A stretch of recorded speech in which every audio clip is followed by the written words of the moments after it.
আমি ভালো থাকলে এগুলা কাজ করে বাদে। আচ্ছা তোমার তো তেল মশলা দেওয়া মাংস খাওয়া হবে না নি, তাহলে তুমি কিভাবে আলাদা করে রান্না করে নিবা? না আমি আলাদা রান্না করতে পারি এক জায়গাতেই? এই খাবো। আচ্ছা তাহলে করো, ঝালটা কম দিও, ঠিক আছে? ঝাল কম দিয়ে একসাথে অনেকগুলা রান্না করো, ফ্রিজে রাখবা, শুধু গরম বার করে ভাজবে আর খাবে, ঠিক আছে? কলিজাগুলো সব করে দিয়ে দিই। দাও কলিজা, সব দিয়ে দাও, কলিজা ফ্রিজে রাখলে হয় এগুলা। সবাই বলেন আমি নাকি তুলি দিয়ে খালি মিষ্টি মিষ্টি কথা বলে কাজ করে দিই। এই যে এত ভারী ঢাকা তো আর তুলি চাটতে পারবে না, এগুলা কিন্তু আমিই করি। এই যে কাটা বাসা ধোয়া এগুলা সব আমিই করি। তুলি শুধু একটু দেখায় দিবে কতটি মশলা লাগবে, কতটি ঝোল লাগবে তরকারিতে, এসব দেখা দেওয়ার জন্যই আসে।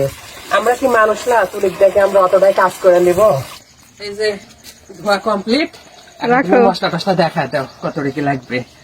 যেটি রাখনু আজকে আমি মরিচ টরিচ কিছু রাখতে পারবো না, খাওয়া রেখলিতে হবে না। ওই জন্য পিরিচেট করে তুলে দিয়েছি তুলিকে আজকে মরিচ। আর আজকে খুবই তাড়াহুড়া করে শর্টকাটে রান্না হবে তুলির।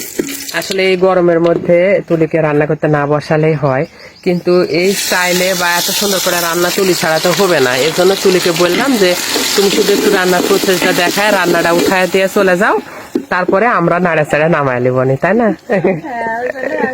হ্যাঁ হাজার হলো ঈদের মাংস, আর ভালো করে যদি মশলা বা না কষায় মাংস খাইতেও ভালো লাগবে না। একটু কষ্ট হলো নিজের হাতে একটু রান্না করে দিলে সবাই আনন্দ করে খাবে। রান্না এই জন্য তো তুমি সবার পরিবারের চোখের মনি, বুঝেছো? মানে ওর যতই কষ্ট হোক কিন্তু আসলে রান্না করা ছাড়বে না, দেখছেন? তারপরে অনেকে বলে যে শাশুড়ি নাই, আমার শাশুড়ি না রান্নাই করে না, এই জন্যই আর আমাকে রান্না করতে হয়, ও রান্না করতেই পারে না। তো এই হচ্ছে আমাদের কোরবানির মাংস রান্না করতে করতে প্রায় সন্ধ্যা হয়ে আসিছে, মানে গরুর কাজ করতে করতে আমাদের আজকে অনেক বেলা হয়ে গেছে, তাই না তুলি? তো এই তো মানে তুলি মাংসটা ঢালা দিল, আর এখন এতগুলা মাংস তোর পক্ষে লাড়া সম্ভব না, এই জন্য আমি এখন লাড়া চাড়ি দিব। ও শুধু দেখায় দেবে কতটি পানি দিতে হবে, মানে ঝোল দিতে হবে কতটি, বুঝছেন? এরাই হলো ব্যাপার। দেখো হাঁড়ি যেন উল্টা হলো না। না হাঁড়ি উল্টে কি কেন?